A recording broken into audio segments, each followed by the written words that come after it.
I've never heard a more sinister voice than when he whispered, "Enjoy your sleep, my sweet little boy." I'd thought it was just a bad dream, until I saw him standing in the doorway again, smiling like he knew I couldn't move. Here is how it all started. After a long day, I went to bed completely exhausted.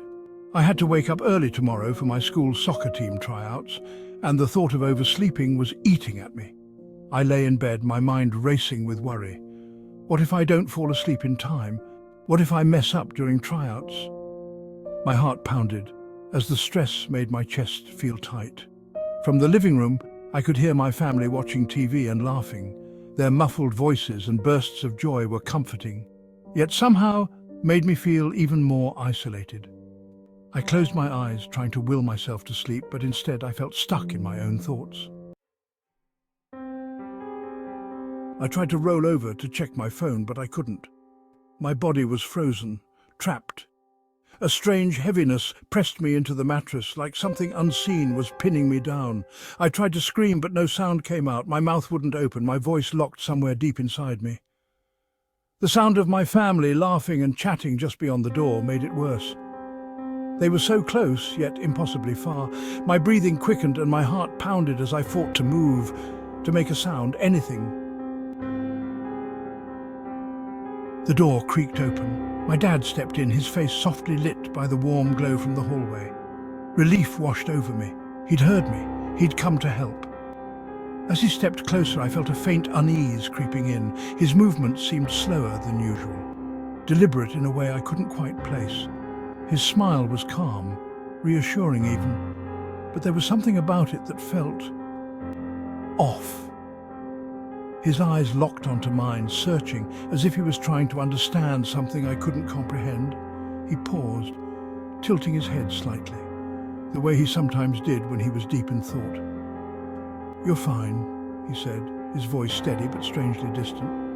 "Just asleep." I wanted to believe him. I wanted to feel safe. But the way he lingered, his eyes following mine as if he knew something I didn't, sent an uncomfortable shiver down my spine. The door clicked shut, and the room plunged into darkness again. The shadows flickered, twisting unnaturally, growing larger, and then it was back. The shadow moved faster now, teleporting directly to my side. It climbed onto my chest, pinning me to the bed. The weight was crushing, suffocating, as if it wanted to break me entirely. My eyes darted around the room, desperate for something, anything to anchor me. But the shadows twisted and flickered, playing tricks on my mind. I focused all my energy on wiggling my toes. At first it felt impossible, but then a twitch. Slowly I regained control. My arms, my legs, they finally obeyed, and I bolted upright, gasping for air. I looked around. The room was empty, like nothing had happened. I glanced at the clock, 3:17 a.m. My body ached with exhaustion, but I couldn't let myself drift off again. Not after what I'd just experienced, but as I sat there, trying to steady my breath, the heaviness returned. My chest felt like it was sinking into the bed, and I realized I couldn't move.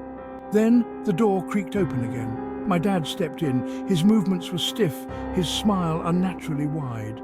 His eyes locked onto mine, and this time it felt like he knew I could see him. I was sure he could tell I wanted his help. He leaned down, his face closer to mine than before, and whispered in a voice that sent chills through my entire body. "I know you want help, but no one is coming for you." My heart sank. The warmth I'd always associated with him was gone, replaced by a sinister presence that made my stomach twist. And that's when I realized this wasn't my dad at all. He straightened up, turning toward the door, but everything about him now was more sinister than ever. As he stepped into the hallway, he called out to my mum, "I thought I heard something, but he's asleep." Then, just before the door clicked shut, he whispered one last thing, his voice dripping with malice. "Enjoy your sleep, my sweet little boy." Those words never sounded so terrifying.